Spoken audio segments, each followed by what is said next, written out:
And welcome back to Show Me St. Louis by Day. Erica Sinner is the CEO of a St. Louis-based company. However, her passion project is actually Chief Empathy Officer of TinySuperheroes, a nonprofit that helps children facing critical illness. So joining us live, we have Erica herself. Erica, thank you so much for joining us today. Thank you for having me. I'm excited to be here. Well, I am thrilled. I mean, this year for Halloween, our theme was superheroes. I love that. So, I mean, talk about superheroes have been Yes. on the mind, but this is specifically a beautiful mission. Tell us about TinySuperheroes. Yeah, we are a nonprofit helping kids really flip the script and to not feel fragile, but actually to celebrate how strong and courageous they are when they're facing a medical journey. Yeah, well, it's so darling. You were telling me this is kind of like the welcome kit. Yes. When you join in. Yeah. And then you even have a cape here. Can we That's show right. this? Yes. I mean, look at that. Anytime we welcome a child to our superhero squad, they receive their first box, but then they actually get a cape, and this is one of our newborn capes. Oh my goodness. And what we do is we celebrate all of their clinical missions. So for every chemotherapy, every X-ray scan, MRI scan, CT scan, we're telling them you've been so strong and so brave.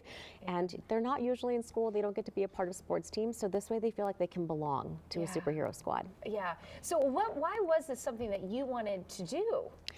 So TinySuperheroes has actually been around for 11 years. It was a for-profit company. Last year they came to me and had just shared we're not able to continue the mission.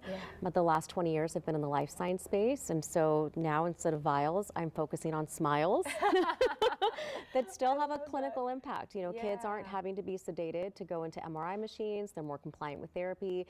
And it's really helping them feel their own sense of resiliency, courage, and strength as they go through their journey, and something they should be proud of, not ashamed of. Yeah, I mean, it really is such an important mission. What have you been finding has been most rewarding about being part of this? You know, I for myself personally, did not grow up with great parents, and when you see the parents of TinySuperheroes, it's really about them. We actually have an online community of 55,000 parents, and they all lean in on each other to watch them show up for their kids. Nobody really understands outside of a parent of a tiny superhero, and so to see them really care for each other and lean in has been really beautiful. Wow, I mean, I love that point, because it's the people behind the little superheroes. Yes, yes. And we even have some video here. I mean, it's just so darling just to see the capes and the kids, and it's all about bringing them joy, but I like that you're saying it's also about empowering them. It's right. That's right. I think when you see a child in a hospital with a cape, anyone from the janitor, the receptionist, other patients coming in immediately,